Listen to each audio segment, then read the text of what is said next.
you just talk about kind of how Guidance Point Advisors came to be? So to pick up where I left off, as a sort of an intro to Guidance Point, I left Lehman Brothers in 2001 and went back to business school up in Boston.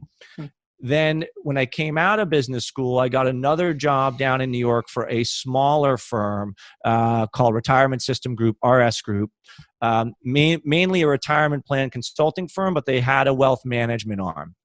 And I worked there helping to build out the wealth management infrastructure from basically 2004 through 2008. That company was sold to a larger retirement planning firm in the area.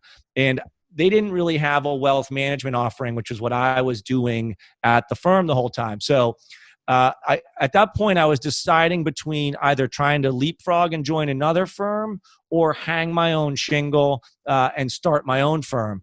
And I had what I thought were probably 10 or 11 clients that would come over with me, whether I started a new firm or went somewhere else. I decided to go the independent route, which means I hung my own shingle and started Guidance Point Advisors.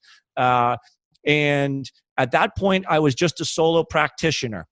So this is now late 2008, early 2009. And it was just me for about 4 years. During that time, too. Can I pause you for a second, Wes? Sure. Because I want to, there's some really good questions I want to ask here. Right. And one of the things is, okay, think back to 2007, 2008, and 2009. Right. Your employer is being sold, and you're saying, hey, I want to go hang my own shingle. It's 2008, right?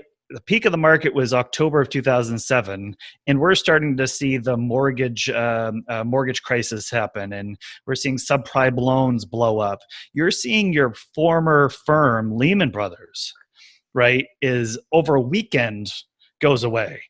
And you say to yourself, you know what the best thing I should do is? I should create my own firm. Well, you'll love this. I said the same thing to my father, and he had what I thought was a great line at the time. He said, "It's either the worst time to start your own firm or the best time."